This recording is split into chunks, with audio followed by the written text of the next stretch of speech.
नमस्ते, मैं आमिना और आप देख रहे हैं आपकी खबर इतिहास, जहां हम इतिहास के उन पन्नों को पलटते हैं जो आपको हैरान कर देते हैं। आज हम बात करेंगे एक ऐसे बादशाह की जिसके नाम से हिंदुस्तान का इतिहास गूंजता है। एक ऐसा शासक जिसने विशाल मुगल साम्राज्य को अपने चरम पर पहुंचाया, लेकिन जिसके फैसलों ने सदियों तक विवादों को जन्म दिया।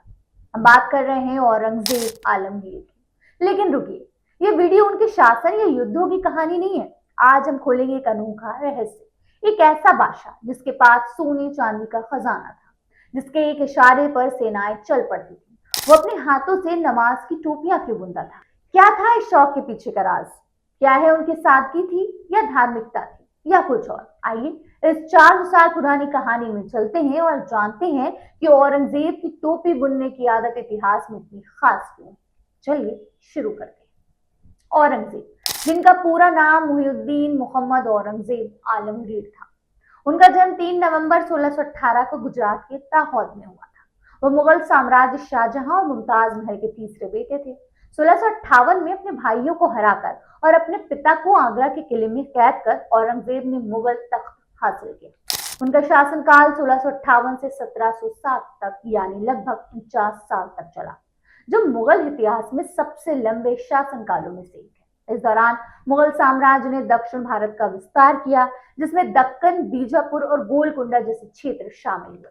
लेकिन औरंगजेब का शासन विवादों से भरा रहा। उनकी धार्मिक नीतियां जैसे जजिया कर और कुछ हिंदू मंदिरों को तोड़ने के आदेश ने उन्हें इतिहास में कट्टर शासक की छवि दी।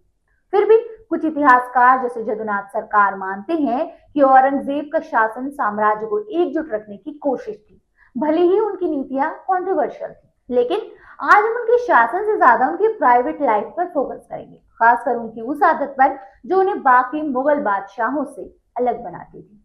तो आइए अब उस सवाल का जवाब ढूंढते हैं जो इस वीडियो का दिल है। औरंगजेब टोपियां क्यों बुनता था? हिस्टोरिकल सोर्सेज जैसे मसारिये आलमगीरी बताते हैं कि औरंगजेब अपने खाली समय में नमाज की टोपियां, जिन्हें तकिया कहा जाता है, बुनता था। इसके अलावा वो कुरान की नकल भी हाथ से लिखता था। औरंगजेब का मानना था कि शाही खजाना जनता की भलाई के लिए है, ना कि उनकी पर्सनल जरूरतों के लिए। इसलिए वो अपनी मेहनत से कमाई करता था। टोपी बुनने और कुरान की नकल लिखने से जो पैसा मिलता, उसका यूज वो अपने पर्सनल एक्सपेंस के लिए करता था, जैसे खाना, कपड़ा और यहाँ तक कि अपने जनाजे के लिए भी। एक इंटरेस्टिंग फैक्ट ये है कि औरंगजेब ने अपनी वसीयत में साफ कहा था कि उनके मकबरे का निर्माण उनकी मेहनत से कमाए गए पैसों से ही होना चाहिए।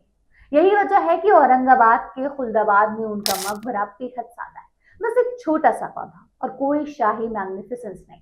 इतिहासकार सत्येंद्रनाथ सेन की किताब औरंगजेब एंड हिज टाइम्स में लिखा है कि औरंगजेब ने अपनी लाइफ में लगभग 24,000 टोपियां बुनी और उन्हें बाजार में बेचा। ये अमाउंट उनके पर्सनल एक्सपेंस के लिए सफिशिएंट था। ये आदत न सिर्फ उनकी सिंप्लिसिटी को रिप्रेजेंट करती थी, बल्कि उनके रिलीजियस बिलीफ को भी अंडरलाइन करती थी। औरंगजेब एक कंजर्वेटिव मुस्लिम थे और इस्लाम में मेहनत से कमाई को बहुत इंपॉर्टेंस दिया जाता है। औरंगजेब का टोपी बुनना सिर्फ एक शौक नहीं था, बल्कि उनके लाइफ का हिस्सा था। वो अपने आप को एक साधारण इंसान के रूप में देखना चाहता था, ना कि सिर्फ एक शाही बादशाह के रूप में। इतिहासकार एंड्रयू ट्रिशके अपनी किताब Aurangzeb the life and legacy में लिखते हैं कि औरंगजेब ने अपनी जिंदगी में सादगी को अपनाया। वो सादा खाना खाता था, सिंपल कपड़े पहनता था और शाही ठाट बाट से दूर रहता था। उनकी ये सादगी उनके धार्मिक विश्वासों से जुड़ी थी। औरंगजेब हनफी इस्लाम को फॉलो करता था, जिसमें मेहनत से कमाई और सादा जीवन जीने पर जोर दिया जाता है। टोपी बुनने का काम उसके लिए एक तरह की इबादत थी, जिसके जरिए वो अपने रिलीजियस ड्यूटीज को निभाता था। Film Tanhaji the unsung warrior में भी औरंगजेब को टोपी बुनते हुए दिखाया गया, जो हिस्टोरिकल फैक्ट्स पर बेस्ड है। ये सीन ऑडियंस को चौंका देता है, क्योंकि एक पावरफुल बादशाह का ऐसा काम करना अनयूजुअल लगता है, लेकिन ये औरंगजेब की पर्सनालिटी का एक अलग एस्पेक्ट था। औरंगजेब की पर्सनल लाइफ जितनी सिंपल थी, उनका शासनकाल उतना ही कॉम्प्लेक्स और कॉन्ट्रोवर्शियल था। उन्होंने अपने भाइयों दारा शिकोह, शाह शुजा और मुराद बख्श को सत्ता के लिए हराया और अपने पिता शाहजहां को कैद किया। उनके शासनकाल में मराठों, सिखों और राजपूतों के साथ कई युद्ध हुए। उनकी धार्मिक नीतियां जैसे जजिया कर, जो गैर मुस्लिम पर लगाने वाला टैक्स था, और कुछ हिंदू मंदिरों को तोड़ने के आदेश ने उन्हें इतिहास में एक कट्टर शासक की इमेज दी। हालांकि कुछ इतिहासकार जैसे इरफान हबीब बताते हैं कि औरंगजेब ने कुछ हिंदू मंदिरों को संरक्षण भी दिया, एग्जाम्पल के लिए उन्होंने एलोरा की मूर्तियों को मजहर इलाही यानी कि डिवाइन वंडर कहा था। टोपी बुनने जैसे उनके सादगी भरे काम शायद उनकी इमेज को बैलेंस करने की कोशिश थी, लेकिन उनके शासनकाल की कंट्रोवर्सी ने उनकी सादगी को हमेशा बैकग्राउंड में रखा।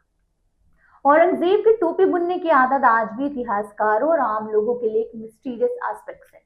ये उनकी पर्सनालिटी का वो हिस्सा है जो उन्हें एक इंसान के रूप में सामने लाता है, ना कि सिर्फ एक बादशाह के तौर पर। उसकी मौत 3 मार्च 1707 को हुई और उसके मकबरे के साथ की उसकी शहादत को और रिप्रेजेंट करती है। औरंगजेब की विरासत आज भी बहस का टॉपिक है। कुछ लोग उन्हें एक एफिशिएंट एडमिनिस्ट्रेटर मानते हैं तो कुछ उन्हें एक क्रूएल रूलर। लेकिन उनकी टोपी बुनने की कहानी हमें उनके जीवन के उस पहलू से रूबरू कराती है जो शायद हमें उनके इंसानी पक्ष को समझने में मदद करता है। बहरहाल, ये थी औरंगजेब की टोपी बुनने की अनोखी कहानी। एक बादशाह जिसने अपनी मेहनत से कमाई को अपनी जीवन का आधार बनाया। क्या आपको लगता है कि औरंगजेब की आदत उनके व्यक्तित्व को और गहराई देती है, या क्या ये सिर्फ एक धार्मिक कर्तव्य था? अपनी राय नीचे कमेंट में जरूर बताएं। अगर आपको ये वीडियो पसंद आए तो लाइक करें, अपने दोस्तों के साथ शेयर करें और हमारे चैनल को सब्सक्राइब करें। अगली वीडियो में हम इतिहास के किसी और अनसुने किस्से को आपके सामने लाएंगे। तब तक के लिए अलविदा और इतिहास की गहराइयों में खोते रहिए।